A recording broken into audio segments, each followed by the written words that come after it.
Hi there, folks, and welcome. Welcome back to NTI's Japan Real Estate Podcast. I'm your host, Ziv Nakajima again, and this podcast is brought to you, among others, by Native Shark, which is an online platform for learning Japanese. And what Native Shark do is they make learning Japanese really, really simple. So you just show up, click a button that says Study Now, and the platform will then show you exactly what you need to learn next based on your progression. Now, this may sound simple, and in practice it is, but the way it's designed means that students who use Native Shark once a day for 4 to 5 months can complete the equivalent of over 2 years of university study.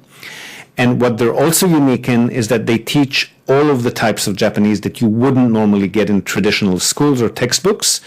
And if you've ever studied with one of the more common textbooks that foreigners usually pick up, you've probably noticed that there are a lot of sentences or conversations in there that you'd never really hear in real life, and vice versa. Some of the stuff you actually hear when you're out and about in Japan is never really covered in these traditional textbooks. So this isn't the case with Native Shark. It's very well grounded in everyday spoken Japanese, whether it's casual or formal language. And you can really expect, like one of the students writes in their reviews, you can really expect to be picking up the sort of little nuances that no one would expect a non-native speaker to use. And that's pretty rare for most Japanese courses. So yeah, really, really useful platform. And since you've heard about it here on the podcast, you also get an extra little bonus. If you sign up using the URL nativeshark.com/NTI, we'll link to it in this episode's show notes. That's native without an E, so NATIV shark, all one word, .com/NTI. Use that link to sign up and you'll get a double-length free trial, so 2 weeks free instead of the one.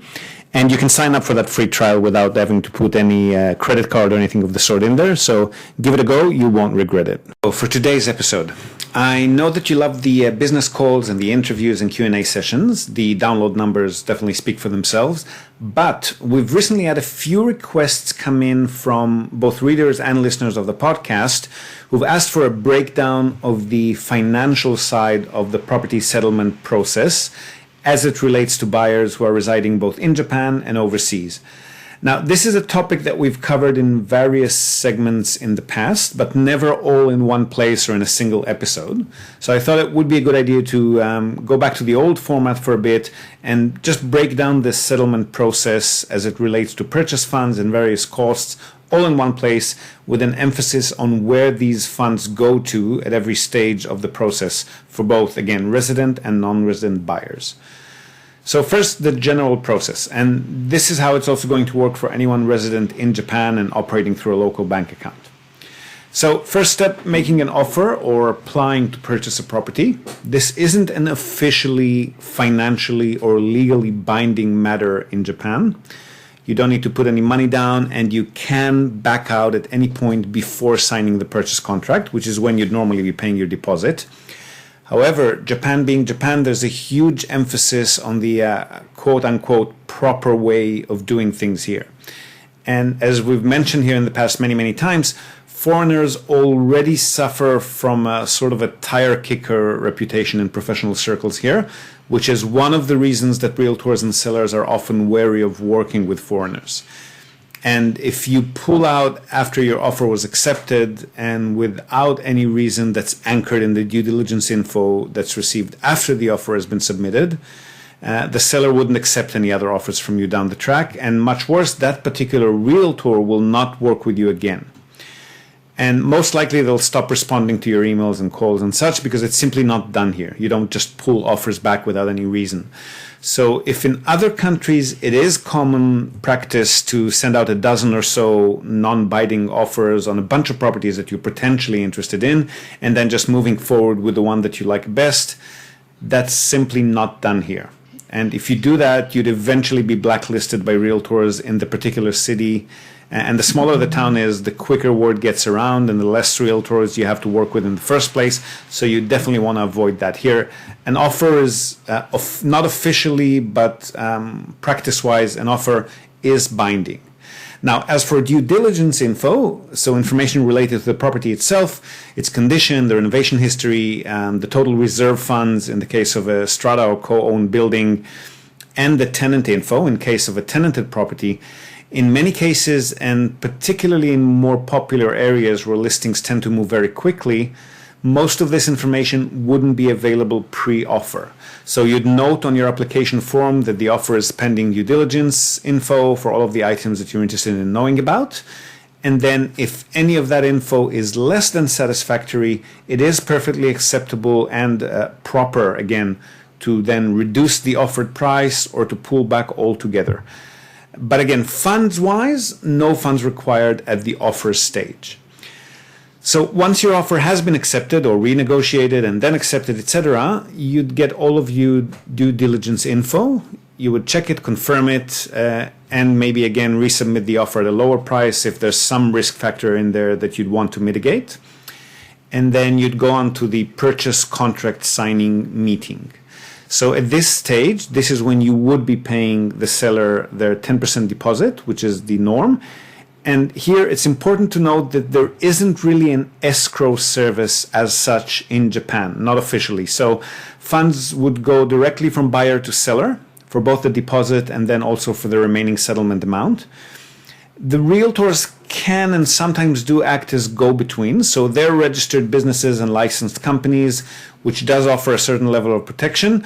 And they need to renew their license every 2 years, which is not going to be possible for them if there are any registered complaints against them, not to mention criminal proceedings if they do end up being involved in any kind of fraud on either end of the transaction.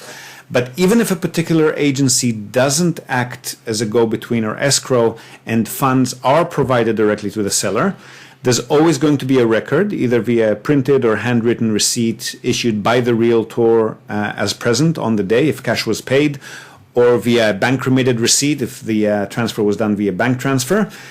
And coupled with the purchase contract, that's really all the legal recourse that anyone would need. So Japan, again, is a highly transparent country. There's a paper trail a mile long for any financial transaction, full legal recourse available to anyone who believes that they were duped or fleeced or that any crime was committed against them. And to be frank, it's very, very rare here in the first place. Just due to the nature of the Japanese themselves, they're extremely law-abiding and they despise any kind of conflict or confrontation. So the chances of anything like that happening here are really very close to zero.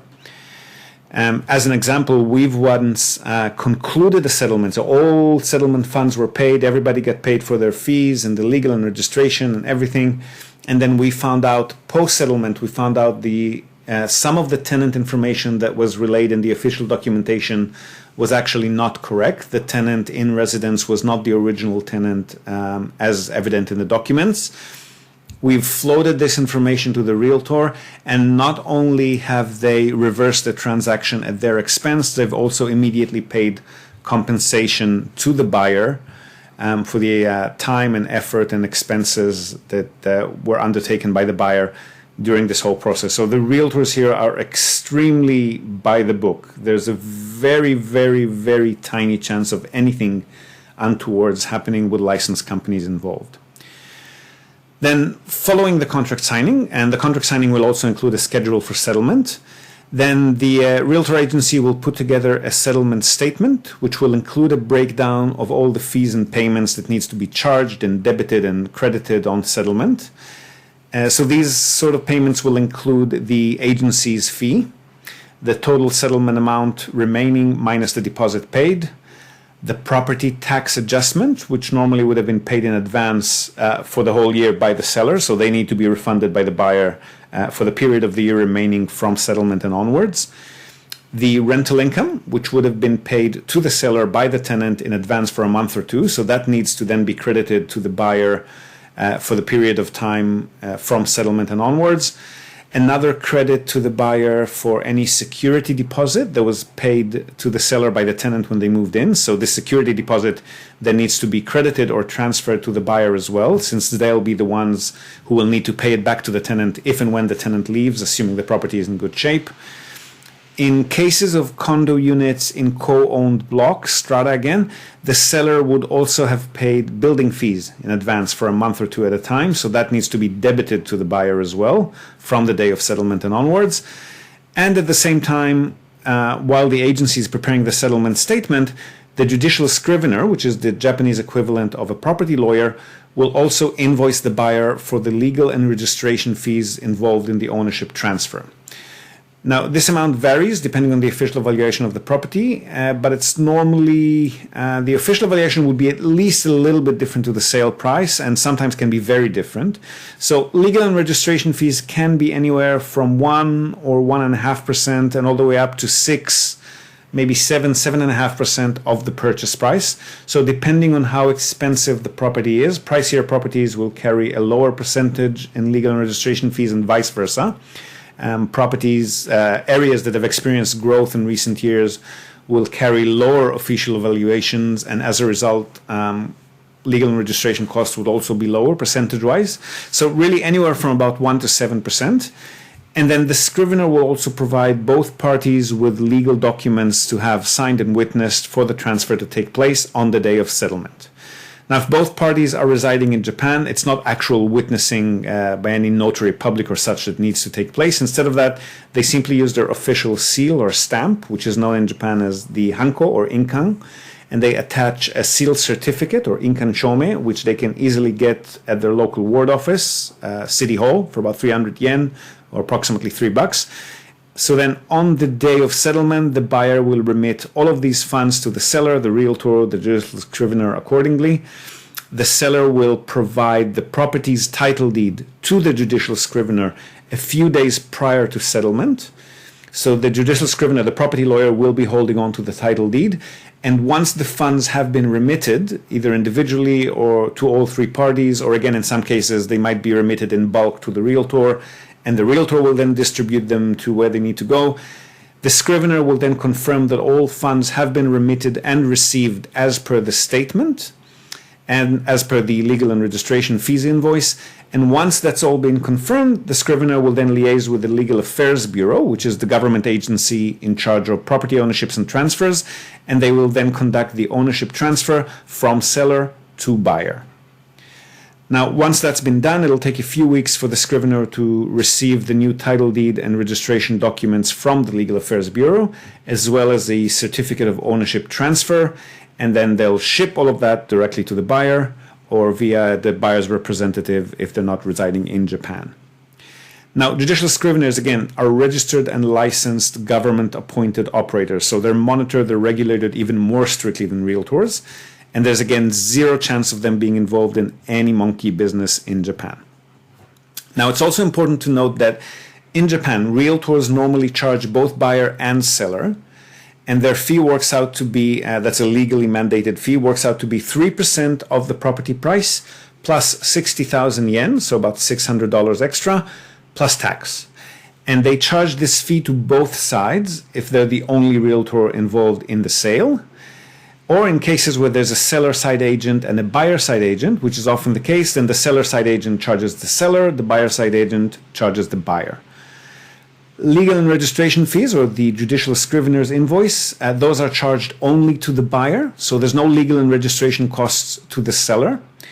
The only exception is cases where some change needs to be made to the title deeds before the ownership transfer can take place. So, for example, if the seller had a change of name or address since they've purchased the property, in that case, there'll also be a small fee, usually about 15 or 20,000 yen, so maximum $200 to the seller as well to make these adjustments to the title deed before the transaction takes place. And then anywhere from 6 to 24 months after settlement, the buyer is also going to receive a purchase tax bill from the taxation department, which again varies depending on the official evaluation, but it usually amounts to anywhere from 2 to maybe 2.5, 2.6% of the purchase price, and that then needs to be paid to the tax department. So now, that's all well and good if everyone's residing in Japan. What happens if the buyer or seller is not a Japanese resident? They don't have a Japanese official stamp or seal. They don't have a Japanese bank account, and they can't be present in person to provide any cash payment. They can't sign documents and so forth. Well, in these cases, they'll most likely be using a buyer's agency or buyer's advocacy company, such as ourselves here at NTI, Nippon Tradings International. And that's because Japanese companies and individuals, whether it's the realtors, the judicial scriveners, and definitely the sellers, will simply not be able to receive or remit funds from or to other countries. They usually would not even know how to approach such a task, and in most cases, they'd refuse to even entertain the notion. Similarly, Japanese banks will not allow non-residents to open bank accounts in Japan. So what companies like ours do for clients who are out of Japan is we act as their bank account or escrow, and we provide local representation for all practical purposes. So we would receive their fund remittances, we would pay all of these parties involved, pay them off as required. And because international remittances into Japan cost at least $40 or $50 per transfers coming in, and at least $90 or $100 for remittances out, it's usually a better idea not to remit each and every one of these amounts individually, but rather to transfer them to us in bulk and then have us allocate them to the various parties involved. So the realtor, the seller, the judicial scrivener, and the tax department. And similarly, we will also be collecting the rental income from the property managers every month. We'll be paying the building fees, the property tax when these are due, renovation, repair expenses, as well as any other kind of income or expense required.